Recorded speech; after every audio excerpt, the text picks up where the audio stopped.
ഇന്ന് നമ്മളെ വണ്ടിൻ്റെ brake pad change ചെയ്യാൻ പോണ്. ഫ്രണ്ടും റിയറും, അതായത് ഫ്രണ്ട് മാറുന്നില്ല കാരണം ഫ്രണ്ട് ഇനിയും അത്യാവശ്യം ഓടും. റിയർ ഏകദേശം തീരുമാനമായിട്ടുണ്ട്. മാക്സിമം ഒരു 100-120 കിലോമീറ്റർ കൂടി ഇനി ഓടുള്ളൂ. പക്ഷെ അതിന് മുമ്പ് മാറാമെന്ന് വിചാരിച്ച് വളരെ സിമ്പിളായിട്ട് നമുക്ക് നമ്മുടെ വീട്ടിൽ നിന്ന് തന്നെ മാറാൻ പറ്റും. സർവീസ് സ്റ്റേഷനിലോ വർക്ക്ഷോപ്പിലോ ഒന്നും കൊണ്ടുപോകേണ്ട ആവശ്യമൊന്നുമില്ല. ഒരു ചെറിയ എൽക്കി വണ്ടീൻ്റെ കൂടെ തന്നെ ഒരു എൽക്കി വരുന്നുണ്ട്. ആ എൽക്കി ഉപയോഗിച്ചിട്ട് നമുക്കിത് അയക്കാൻ പറ്റും. എന്താ ചെയ്യേണ്ടതെന്ന് വെച്ച് കഴിഞ്ഞാൽ ഈ സ്ക്രൂ ഇത് ഇവിടെ നിന്ന് അയക്കണം. ഇത് ലൂസാക്കി കഴിഞ്ഞാൽ ഈ ബ്രേക്ക് പാഡ് അങ്ങ് പുള്ള് ചെയ്ത് കഴിഞ്ഞാൽ ബ്രേക്ക് പാഡ് വരും. ഓക്കെ, ഇനി ഈ സ്ക്രൂ നമുക്ക് ലൂസാക്കി എടുത്തു കഴിഞ്ഞാൽ ബ്രേക്ക് പാഡ് വരുന്നതാണ്. അപ്പോൾ ഇതിങ്ങനെ പുള്ള് ചെയ്തെടുക്കാൻ പറ്റും. അപ്പോൾ ഇതാണ് എൻ്റെ പഴയ ബ്രേക്ക് പാഡ്. ഏകദേശം പോയിട്ടുണ്ട്. ഈ ലൈന് കാണുന്നതാണ് ഇതിൻ്റെ വിയർ ഇൻഡിക്കേറ്റർ. കുറച്ചും കൂടിയൊക്കെ പോകും. ഏകദേശം ഒരു 100-250 കിലോമീറ്റർ കൂടി ഇനി ഇത് ഓടും. പക്ഷേ വേണ്ട, അത് മാറാം. ഇത് ഷോറൂമിൽ നിന്ന് ഇട്ടതല്ല കേട്ടോ, ഇത് ഞാൻ തന്നെ കഴിഞ്ഞ പ്രാവശ്യം ഇട്ട ഇതാണ്. ഈ ബ്രാൻഡ്, അതായത് നിക്കാവി എന്ന് പറഞ്ഞിട്ടുള്ള, അതായത് ഞാൻ ആമസോണിൽ നിന്ന് ഓർഡർ ചെയ്തതാണ്. നിക്കാവിൻ്റെ ബ്രാൻഡ് ഇതാണ് ഞാൻ വാങ്ങിച്ചിട്ടുള്ളത്. ഈ ബ്രേക്ക് പാഡാണ് ഞാൻ ഇതിൻ്റെ മുമ്പിൽ ഇട്ടത്. ഇതിപ്പോൾ ഏകദേശം എനിക്ക് ബാക്കിലെ ബ്രേക്ക് പാഡ് ഏകദേശം ഒരു 7500 കിലോമീറ്റർ കിട്ടിയിട്ടുണ്ട്. ഫ്രണ്ടിലത്തെ ഇനിയും എന്താ പറയുക, ഒരു 2000 കിലോമീറ്റർ കൂടി ഓടും. കാരണം ഞാൻ അധികം ബാക്കിലെ ബ്രേക്കാണ് ഉപയോഗിക്കുന്നത്. അതുകൊണ്ടായിരിക്കും ബാക്കിലെ ബ്രേക്ക് പാഡ് പെട്ടെന്ന് തേഞ്ഞു പോയത്. അപ്പോൾ നല്ലൊരു പ്രോഡക്റ്റാണ്. ഏകദേശം 250-260 രൂപ അങ്ങോട്ടേ ഉള്ളൂ. പ്രോഡക്റ്റിൻ്റെ ലിങ്ക് ഞാൻ ഡിസ്ക്രിപ്ഷനിൽ ഇടാം. ചെറിയ പൈസക്ക് കിട്ടും. 7500-8000 കിലോമീറ്റർ ഈസി ആയിട്ട് ഇതിൽ കിട്ടുന്നതാണ്. കാരണം ഷോറൂമിൽ ഏകദേശം 1000-1200 രൂപ വരുന്നുണ്ട്, രണ്ടും കൂടി, ഫ്രണ്ടും ബാക്ക് കൂടി മാറാൻ വേണ്ടിയിട്ട്. ഇതിനകത്ത് ഫ്രണ്ടും ബാക്കും വരുന്നുണ്ട്. ഇതതിൻ്റെ ബാക്കും ഇതതിൻ്റെ ഫ്രണ്ടുമാണ്. അപ്പോൾ നമുക്ക് പുതിയതിടാം. വളരെ സിമ്പിളായിട്ട് ഇടാമെന്നാണ്. പ്രത്യേകിച്ച് റിയർ ബ്രേക്ക് പാഡ് ഈസി ആയിട്ട് ഇടാൻ പറ്റും. ജസ്റ്റ് ഓക്കെ, ഇത് പറയാൻ മറന്നുപോയി. അതായത് ബ്രേക്ക് പാഡ് എടുത്തതിന് ശേഷം ഇതിൻ്റെ പിസ്റ്റൺ ഉണ്ടാവും. ആ പിസ്റ്റൺ ഒന്ന് കുറച്ച് ഉള്ളിലേക്ക് തള്ളി കൊടുക്കണം. കാരണം നമ്മൾ ബ്രേക്ക് പാഡ് തരുന്നതിനനുസരിച്ച് പിസ്റ്റൺ ഇങ്ങോട്ടും കയറി വന്നിട്ടുണ്ടാവും. അപ്പോൾ ഈ പിസ്റ്റൺ കൈ കൊണ്ട് തള്ളിക്കഴിഞ്ഞാൽ ചിലപ്പോൾ പോകത്തില്ല. ഒരു സ്ക്രൂ ഡ്രൈവർ ഇട്ടിട്ട് ജസ്റ്റ് ഒന്ന് പിടിച്ച് കഴിഞ്ഞാൽ ഇതിൽ ആ പിസ്റ്റൻ്റെ കറക്റ്റിൽ ഇട്ടിട്ടൊന്ന് പിടിച്ച് സൈഡിലേക്കൊന്ന് കുറച്ച് നേരം പിടിച്ച് കഴിഞ്ഞാൽ അതങ്ങനെ കയറിപ്പോവും. ശ്രദ്ധിക്കണം, നമ്മുടെ ഡിസ്കിന് കംപ്ലൈൻ്റ് ഒന്നും വരാൻ പാടില്ല. അപ്പോൾ ഞാൻ ജസ്റ്റ് ഒന്ന് പിസ്റ്റൺ പുറകിലേക്ക് പിടിക്കാം. ക്യാമറ ഓടി കൈ കൊണ്ട് അമർത്തുമ്പോൾ തന്നെ ഉള്ളിലേക്ക് കയറി പോകുന്നുണ്ട്. നമുക്ക് ജസ്റ്റ് ഒന്ന് പിടിച്ചു കൊടുത്താൽ ഓക്കെ. അപ്പോൾ പിസ്റ്റൺ ഏകദേശം ഫുള്ളായിട്ട് ഉള്ളിൽ പോയിട്ടുണ്ട്. കാലിപ്പർ ഇതാ ഫ്രീ ആയിട്ട് മൂവ് ആവും. ഇനി നമുക്ക് പുതിയ ബ്രേക്ക് പാഡ് ഇടാം. വളരെ സിമ്പിളാണ്. ഈ ഭാഗം ഇവിടെ ഒരു ലോക്ക് ഉണ്ട്, ഇതിൻ്റെ മുകളിൽ ഒരു ലോക്ക് ഉണ്ട്. ജസ്റ്റ് ബ്രേക്ക് പാഡ് ഇതിൻ്റെ ഉള്ളിലേക്ക് വന്നിട്ട് ഈ ലോക്കിൽ ഒന്ന് ലോക്ക് ചെയ്ത് വെച്ച് കൊടുത്താൽ മതി. ഈ സാധനം മുകളിലേക്ക് ഇതല്ല, ഈ ഒരു ഇത്. അതുപോലെ ഇതും ഇതിനകത്തേക്ക് വന്നിട്ട് ജസ്റ്റ് അവിടെ ലോക്ക് ചെയ്താൽ പരിപാടി തീർന്നു. പിന്നെ സ്ക്രൂ ഇടാം. ഇത്രയുള്ള പരിപാടി.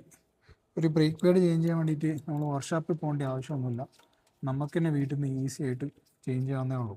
പിന്നെ ബ്രേക്ക് പാഡ് ചേഞ്ച് ചെയ്യുന്ന സമയത്ത് മണ്ണും പൊടിയൊക്കെ ഉണ്ടെന്നുണ്ടെങ്കിൽ ഒന്ന് ക്ലീൻ ചെയ്തുകൊണ്ടു.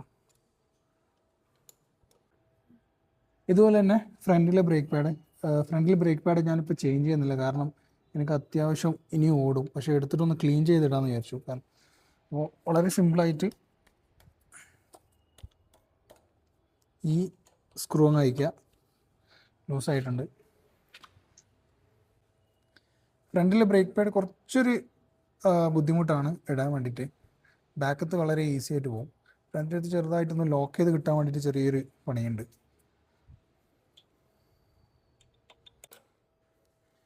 അപ്പോൾ അതേപോലെ തന്നെ ഒരു സ്ക്രൂ ഉണ്ട്, അത് ഊരിയെടുക്കുക. എന്നിട്ട് ബ്രേക്ക് പാഡ് ഇങ്ങനെ പിടിച്ച്, ഇതാണ് അതിൻ്റെ ബ്രേക്ക് പാഡ്, ഇത് പിടിച്ച് വലിച്ചു കഴിഞ്ഞാൽ ഇവിടെ ഒരു ലോക്ക് ഉണ്ട്. ആ ലോക്ക് മുകളിലേക്ക് ആക്കിയിട്ട് പിടിച്ച് വലിച്ചു കഴിഞ്ഞാൽ ബ്രേക്ക് പാഡ് അങ്ങ് പോരും. കണ്ടില്ലേ, ഇത് ഇനിയും ഇഷ്ടം പോലെ ഓടും. ഏകദേശം ഒരു 1500-2000 കിലോമീറ്റർ ഇനി ഇത് ഓടും.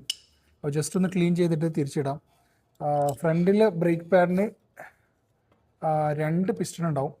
അപ്പോൾ 2 പിസ്റ്റണും ഉള്ളിലേക്ക് വലിക്കണം, എന്നാലേ തിരിച്ചിടാൻ പറ്റത്തുള്ളൂ. കൈ കൊണ്ട് പിടിച്ചാൽ തന്നെ പിസ്റ്റൺ കയറുന്നുണ്ട് കേട്ടോ. ജസ്റ്റ് ഞാൻ കൈ കൊണ്ടാണ് ഇപ്പോൾ അമർത്തുന്നത്. ഇത് ഐസോപ്രോപ്പെയിൻ ആണ്. ഇതൊരു ആൽക്കഹോൾ ബേസ്ഡ് സൊല്യൂഷനാണ്.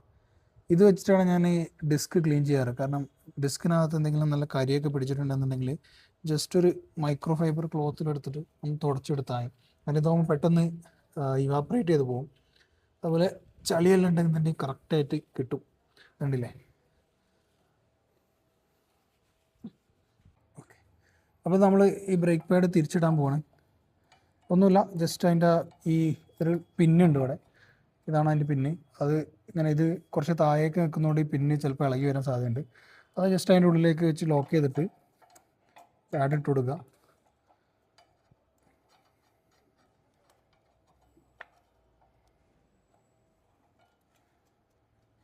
പാഡ് അവിടെ ലോക്കായിട്ടുണ്ട്.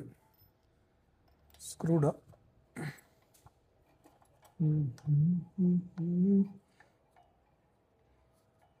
ഓഫ് ചെയ്ത് പാഡ് ഇട്ടിട്ടുണ്ട്. ഒരു സൈഡിൽ പാഡ് ഇട്ടിട്ട് സ്ക്രൂ ചെയ്ത് ലോക്ക് ചെയ്തിട്ട് ഈ ഇതൊന്ന് തള്ളി കൊടുക്കുക. എന്നിട്ട് ബാക്ക് സൈഡ് എടുത്ത് ഇതുപോലെ ഇടാം. അതും അവിടെ പോയി ലോക്കായിട്ടുണ്ടാവും. അത് അവിടെ ലോക്കായെന്ന് ഉറപ്പ് വരുത്തണേ. പിന്നെ ഫ്രണ്ട് സൈഡ് ബ്രേക്ക് പാഡ് ഇടുന്ന സമയത്ത് ഇപ്പുറത്തെ സൈഡിൽ വന്നിട്ട് ഇതിൻ്റെ ലോക്ക് ചെറിയൊരു വ്യത്യാസമുണ്ട്. ഈ ഇവിടെ ഈ കാണുന്ന ഈ ഗ്യാപ്പിനകത്തേക്ക് ഈ ബ്രേക്ക് പാഡിൻ്റെ ലോക്ക് കയറി ടൈറ്റായി നിൽക്കണം. ജസ്റ്റ് അതൊന്ന് തള്ളി കൊടുത്തു കഴിഞ്ഞാൽ അതവിടെ കയറി സ്ട്രൈറ്റായി നിന്നോളും. എന്നിട്ട് നമ്മൾ സ്ക്രൂ ടൈറ്റ് ചെയ്യാം.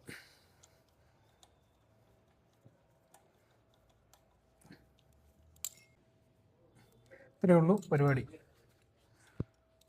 അപ്പോൾ നമ്മൾ നമ്മുടെ വണ്ടിയുടെ ഫ്രണ്ടും റിയറും ബ്രേക്ക് പാഡ് ചേഞ്ച് ചെയ്തിട്ടുണ്ട്. ഒരു 10 മിനിറ്റ് കൊണ്ട് നമുക്ക് ഫ്രണ്ടും റിയറും ഈസി ആയിട്ട് ചേഞ്ച് ചെയ്യാൻ പറ്റും. അപ്പോൾ നമ്മൾ വെറുതെ ഷോറൂമിൽ കയറ്റേണ്ട ആവശ്യമില്ല, ഒരു വർക്ക്ഷോപ്പ് കൊണ്ടുവരേണ്ട ആവശ്യമില്ല. ഇങ്ങനത്തെ അല്ലറ ചില്ലറ പരിപാടികളൊക്കെ നമ്മൾ തന്നെ ചെയ്യുന്നതായിരിക്കും ഏറ്റവും നല്ലത്. അപ്പോൾ പുതിയൊരു വീഡിയോയിൽ കാണാം. Thanks for watching.